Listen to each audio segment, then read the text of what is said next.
Welcome back, yogis. My name is Steven Aldako. Thank you so much for joining us today. The posture we're working today is crow pose, also known as bakasana in Sanskrit. As always, when practicing inversions, make sure to warm up your body and warm up your wrist, especially before attempting any of these postures. So if that sounds fun, grab your mats and let's get started.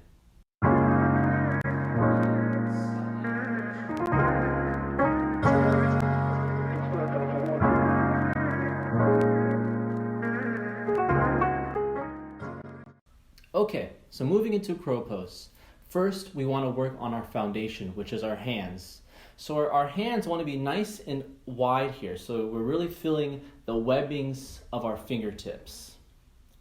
Now, to protect your wrist in this position, when your hands are on the ground, you want to make sure the weight is in your index fingers and your thumbs. There's a lot of strength and support in this area of your hand, so that's where you want the majority of your weight to be. Okay, so let's come to a forward fold position. And your feet are going to be about hip width distance apart. Now, we're going to lift the spine about halfway, and then take your hands and place them down onto the ground with those wide fingertips that I was talking about. Now, you're going to bend your elbows towards your body, then lift up onto your tiptoes. From here, you're going to place your knees above your elbow, but below your shoulder, right into the meaty part of your tricep. And if you're new to this, it might be a bit uncomfortable to have your knee onto your tricep, but over time it gets a little bit better. So we're bending the elbows, the knees go into the tricep. Now, we're pulling the belly in, and then watch my feet here. I'm going to push off of my toes to send the weight forward, and then we'll send it back. Send your weight forward, and then go back. Now send your weight forward, keep going forward, and then here you're going to attempt to lift one foot off the ground. Did you do it? Nice. Let's try the other side. Let's lift the left foot off the ground. Try to kick yourself in the butt.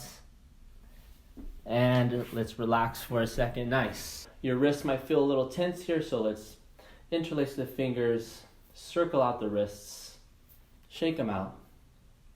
Beautiful. Remember here to keep your head lifted slightly as you transition into your hands so you can counterbalance with your head and your feet. Okay, let's give it another try here. So we're in our forward fold position, halfway lift, hands to the ground, bend the elbows, knees into the triceps, shift your weight forward, lift your head, lift one foot, and then lift your other foot off the ground. Now keep your head lifted, the core is strong, and find that balance point. Make sure to breathe here. And then slowly release, landing back onto your feet. Nice job. So it can be a little scary here because you could fall on your face. So a trick that I like to use, just grab a simple pillow, take the pillow in front of you, move into your crow pose, and then in the event you fall, you're going to simply fall into the pillow and, and you'll be okay. Another option here is you can take a yoga block which has a little bit more firmness to it, and that way you don't sink all the way down into it. Beautiful job, everyone. I hope you found that helpful and informative. And if you've made it this far, why not give this video a like, and if you enjoyed this content, subscribe to my channel so you can stay up to date when the latest videos come out. If you do this posture and you want to post it on Instagram, make sure to tag me at Steven with a PH_Aldako. Otherwise, you guys take care. Thank you so much for joining me in today's video, and until next time, namaste.